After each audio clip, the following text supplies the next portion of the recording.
JSB6803 Productions. Today we're going to do an unboxing and an installation of a Legrand single room speaker volume control. We're putting in several speakers in our basement project here in a couple of different locations, all driven through an amp, and it'll be nice to have individual room control, 3 different controls for the sound. So this is just a product we picked up at Menards, and again, kind of a lower end, but that's all right. We're not looking for, fantastic sound. We're just looking for something while we do our hobby down here, and even spend some social time in this room that I'm in right now, which we'll reveal later. So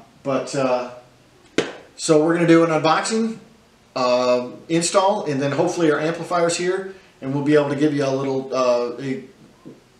example of what it, how it works, and how effectively it works. So, all right, let's get to it. All right, we've got a quick unboxing here for the Legrand single room speaker volume control. It's a 50-watt capability or capacity. So let's do a quick opening and unboxing here.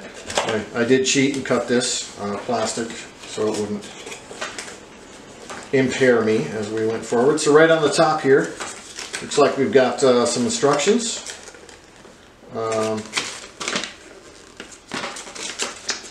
Yep, just kind of a little bit of a wiring instruction. And then let's pull that out. Here's the actual switch itself. Or volume control, I should say. It's not really a switch per se. Maybe they call it a switch. Do they call it a switch? Nope.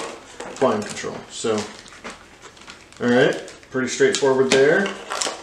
I did see, a couple of screws to mount it in a single gang box. These are mountable in a single gang box.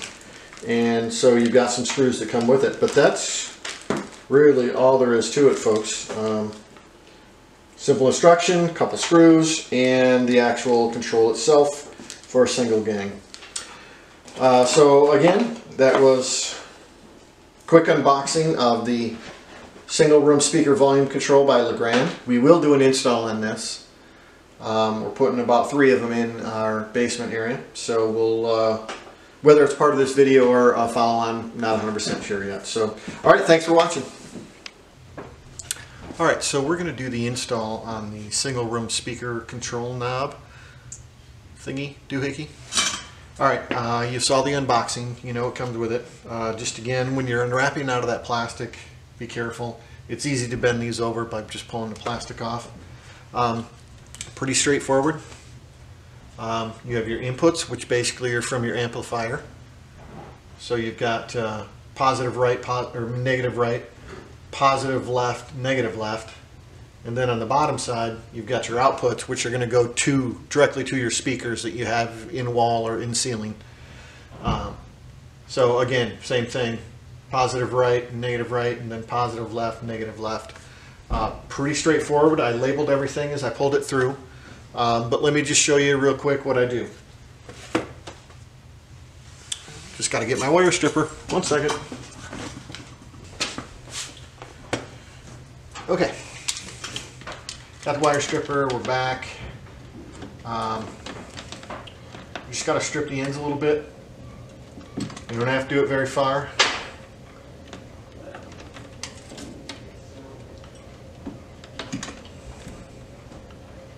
Try to be careful not to expose the copper in any of the lines.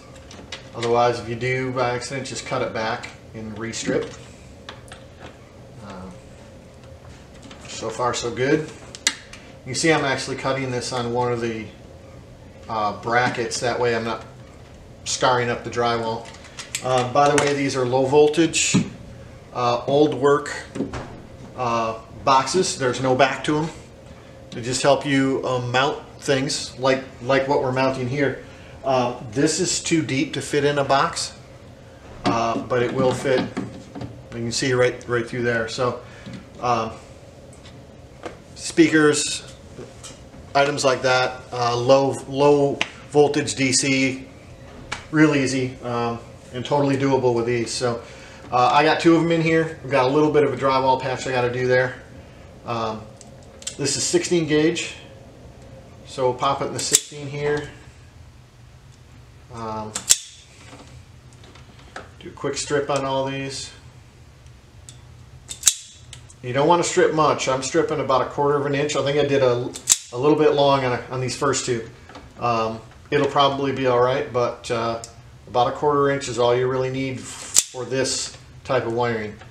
Now this is stranded wire, not solid, so I will usually give them a little twist to kind of keep them together so they don't split. And keeping with our wiring schematic where we've got our white stripe side on either what I would consider the red or the positive.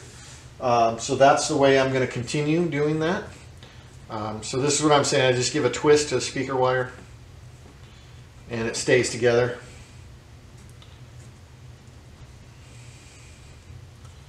That one might be a little short. I might strip that just a little bit further.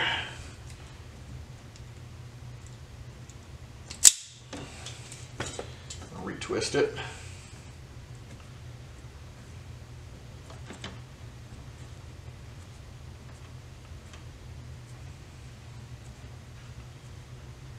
So tools wise, what you really kind of want to have near you are wire strippers, wire cutters, if you haven't already cut them. Obviously your speaker control, utility knife, and then I have a real small flat blade screwdriver.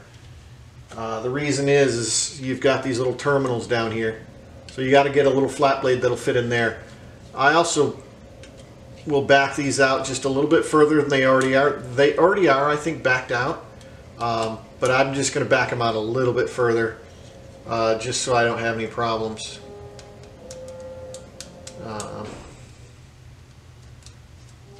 Sounds like we have someone practicing the trombone in the house, so you can be serenaded by that as we continue. So again, inputs on top, so that's going to be my amp. I've got the right amp here, and in my fingers I have the white stripe. I do not. I have the non-white stripe, so that's going to be my right amp negative. I just put that in. Trying to do this so you guys can see it a little bit, but I'm not sure if my thumb's in the way there. But I've just got it poked in, and then you screw down that screw terminal, and snug it up pretty good. All right, just a gentle tug lets you know that it's in there. And then, so hopefully you can see that they just they go right in the gap there.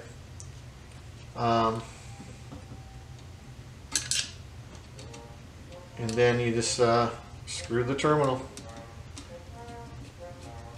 nice and tight.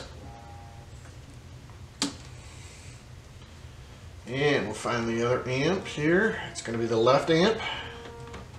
And the white wire is right there. Positives on the outsides of both of these. So put that in.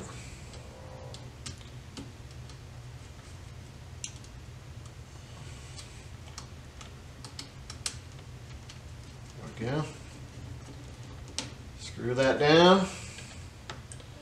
Next one, I'm going to pop right in here.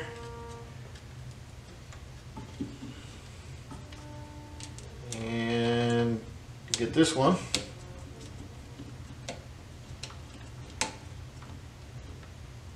Alright, so that's the input side. Now for the other side, for the speaker side. Alright. Left side speaker, I've got the white stripe in my hand, and that's all the way over here.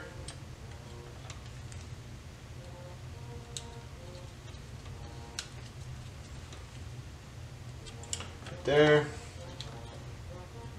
Again, just pop that right in there. Not sure if this, my little friend Pika, the cat here, one of our cats, has popped in the frame here or not, but she's a little curious what I'm doing. Alright, right speaker. I've got the negative in my hand, so that goes in the middle. or the inboard side for right hand. And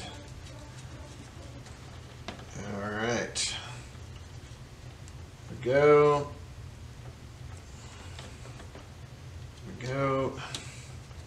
So the positive's going in now, screwing that down. And that is really it, folks. Oh, by the way, I should have told you, you can actually pull these terminals right off if you don't want to work with them on. But these are removable. But I didn't see a need to. Now I'll say this, it doesn't matter which way this goes, because it's either a right-hand turn or a left-hand turn, but either way it's the same same turn, and there's no markings, so it doesn't matter which way it goes in. Just pop it right in. Now we're going to take the faceplate off. I'll say this, the furnace is about to start up, so we're going to get interrupted here. Then there's a couple screws. So I'm going to grab those and the power driver real quick. And, oh, here's the screws. And I don't know, furnace looks like it kicked back off. Interesting. Let me grab the power driver. It'll be a lot quicker to drive this in. All right, we're back.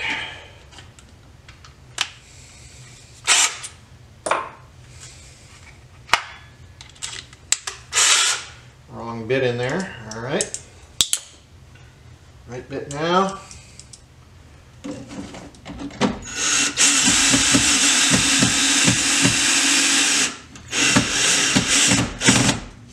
Snug that right up right away, as long as it doesn't go in all tilted.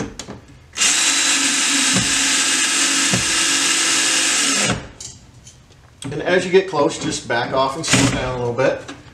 Pretty good, looks like we're pretty straight. Take the faceplate, put it right back on there, and you'll see that I have to repair that drywall. That's not a big deal, that's a pretty simple repair. And I have to take the faceplate off before I mud anyway. And paint, to be honest. Alright, and the upper piece. Up there. Alright, so that is pretty much that. And we'll try to demo the sound. The amp isn't due for a couple days. It did ship finally. But what I may be able to do is temporarily patch in one of our speakers from the surround sound from the other room and give it a test, but we'll see. We may just wait also. I have some other videos to publish first, so I can wait. But that's pretty much it, but that's going to give us individual control in the different rooms, and that's what I'm looking for. So that's awesome. Excited about that. The room we're in here is a very social room. You know, it'll be nice to have a little bit of music, but it'll also be really nice to have volume control so that doesn't make everybody shout over each other. Pretty simple and straightforward. Just, again, I can't overemphasize, get yourself a label maker.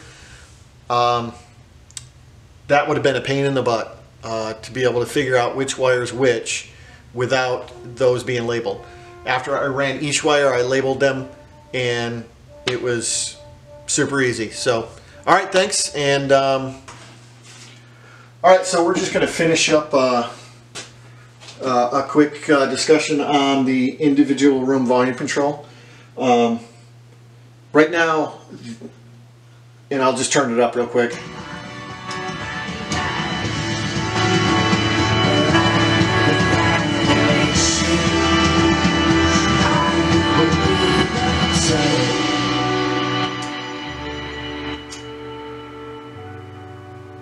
So it definitely does what we need it to do, which is give us control of just this room.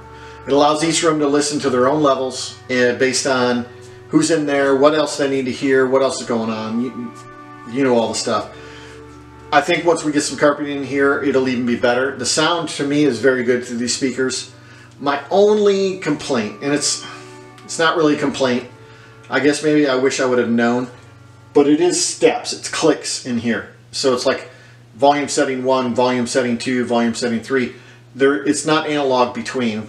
You know, maybe it's analog controlled. I'm sure it is, as opposed to digital. But it does not allow finer adjustments in between. That's my only complaint, and it's a really minor complaint. And it may have said that, to be honest, in the description before I bought it, but I don't know. But so that's going to wrap that portion up. You've heard it, and I think it does great. It does a great job. It's exactly what we want to do. So, all right, thanks. All right, so that wraps up the unboxing and installation of the single room speaker volume control. Pretty simple project. I think, as you probably saw unboxing or in installation, there's a lot of parts on the circuit board in there that are easily bendable. So just take a little care when you take it out of the plastic.